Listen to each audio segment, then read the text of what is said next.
Here it is. This is the special place. A special little cemetery that was built next door by my neighbor. This will be a location of our special Halloween Ask Kev Anything. There's a clown for you. There's Frankenstein. Oh, Freddy, sweet dreams. And of course, Dracula and my all-time favorite, Jason Voorhees. Prepare for the Halloween, aka.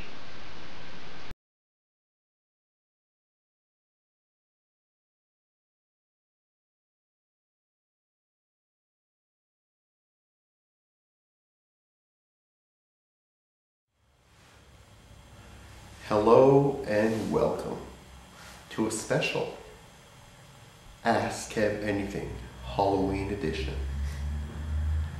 So sit down, stick around, and enjoy. So as you can see in this spooky edition of Ask Kev Anything, I have the questions right here. Sitting between my pal Freddy and my man Jason here.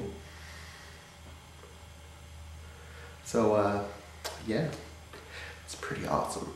At least I know I'm in good company with these guys and everybody out there watching this.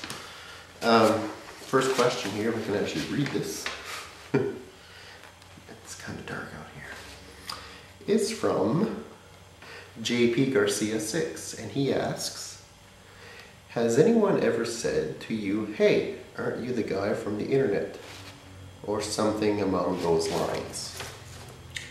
Actually, yes, it has happened in the past, where some people have actually recognized me. And it's kind of cool, actually. It's happened probably about 5 times so far where I'm actually in public, and people come up to me and say, hey, aren't you DCompose?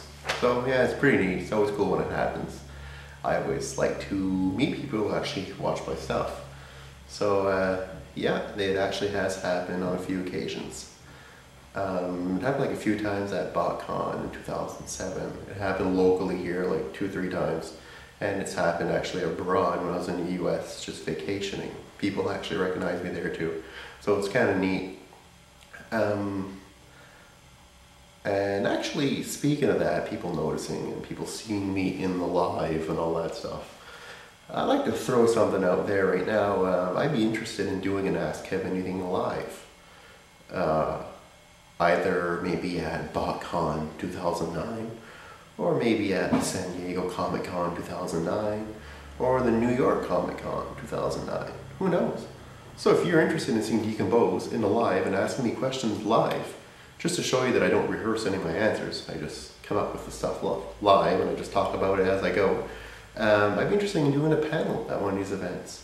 So if anybody watching this has any affiliation to BotCon, San Diego Comic Con, New York Comic Con, please feel free to contact me. I'd love to do one of these live and meet the fans. Because again, it's always because of you guys. But I actually do this. So to answer your question, yes, I have met people that have recognized me. Next question here is from, God, it's dark. From Giraffe Moo, and he asks, yo DCompose, what are your thoughts on Venom? What are my thoughts on Venom? Well, now that the New Ways to Die storyline is over, my thoughts on Venom, he's an okay character. I mean, I'm not for Eddie Brock having a symbiote and being good with it any more than I am seeing Matt Gargan have the old symbiote. So in my opinion, I mean, it's cool to see Eddie Brock back in a story and whatnot, but I still would rather see Eddie Brock as a villain or as an anti-hero, which he kind of is right now, but wearing the black suit. I still don't think that Matt Gargan deserves to have the black suit, and I'd rather much see the old Venom and see the whole Scorpion thing come back. That's just my opinion. To me, Eddie Brock is always going to be Venom, and that's just the way it is. And you're not going to be able to change that in my mind. So why should we even try changing it? Then again, you could have kind of wiped out part of the continuity here, which leads me up to my next question. Because if you think about it, I mean, did Eddie Brock ever really have cancer? You know, like, was he ever in the hospital? Because he was in the hospital, he attacked Aunt May and all that, which he went into a coma, but he never really attacked Aunt May, did he? Because he doesn't know what Spider-Man is, Peter Parker. So it was kind of a continuity gap there. They could have erased all that about him even being in a coma, or him coming out of a coma, or any of the coma thing, because it never really happened the same way.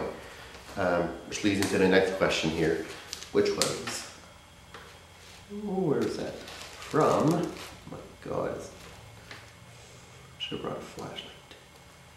From Thatcher, or Thatcher, no Thatcher, sorry, Thatcher Tied Up Fan.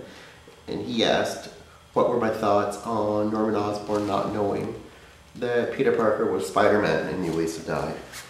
I thought that, I don't know, it's kind of confusing. Look, I mean, ever since this thing came out here, the whole Spider-Man One More Day, Brand New Day era, everything's been confusing. I mean, to say that Norman Osborn doesn't know Spider-Man's Peter Parker, well, we know that the Green Goblin killed Gwen Stacy, even in this storyline, because the splash page in the middle of this shows us, or tells us, I should say, that Gwen Stacy is dead and died because of the Green Goblin. I mean, so how did Norman Osborn actually pick out Gwen Stacy and kill her if he doesn't know she has any relation to Spider-Man? And we know that Harry Osborn was a Green Goblin, and according to the splash page in here too, although we don't know exactly what happened to him. All we know is he went away for a while and came back. He doesn't remember he's a Green Goblin. He has no recollection of that, although he remembers his dad was a Green Goblin, but he doesn't remember that he was a Green Goblin. Now, in the original storyline, when Harry saw and found out that Peter was Spider-Man during the death of his dad, he basically cracked up. And that's how he became the Green Goblin, infuriated that Peter Parker had something to do in his father's so-called death at the time. And that's kind of why he cracked and became the Green Goblin. But why is he becoming the Green Goblin here? I mean, if Norman doesn't know Spider-Man and Peter Parker are the same person, and Harry doesn't know Spider-Man and Peter Parker are the same person, then how could the events leading to him becoming the Green Goblin ever really happen? Maybe someday we'll see something written by Marvel that will explain this alternate reality of how all this came about. I just think there's a lot of continuity in the whole One More Day thing and Brand New Day that are just, well, you know, that I don't agree with. You've seen my rants on this before, so you know what I think of it. So, next question. Next question is from Joey Draws, and he asks, what do you think of the remake of Friday the 13th now that the trailer's out?